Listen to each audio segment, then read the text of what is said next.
નાગરિકો માટે એડવાઇઝરી જાહેર કરી અમેરિકાએ ભારતને છંછેડ્યો. કહ્યું આ બે રાજ્યમાં ન જતા. અમેરિકાએ તેના નાગરિકો માટે ટ્રાવેલ એડવાઇઝરી જાહેર કરતા કહ્યું કે તે ભારતના જમ્મુ કાશ્મીર અને મણિપુર જેવા વિસ્તારોની મુલાકાત લેવાનું ટાળે.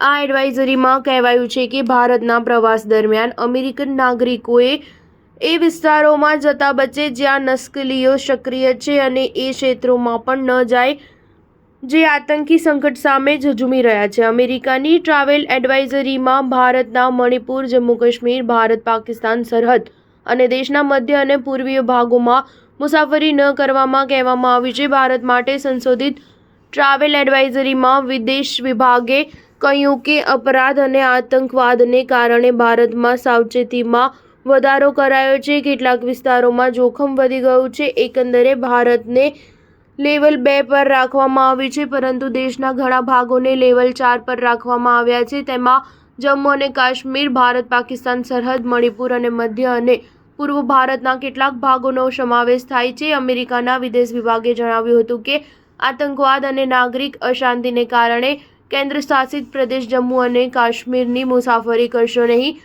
ભારત પાકિસ્તાન સરહદના 10 કિલોમીટરની અંદરના વિસ્તારમાં આતંકવાદને કારણે અને મધ્ય અને પૂર્વ ભારતમાં મણિપુરમાં હિંસા અને અપરાધને કારણે સશસ્ત્ર સંઘર્ષની સંભાવનાને ધ્યાનમાં રાખી આ એડવાઇઝરી જાહેર કરવામાં આવી છે.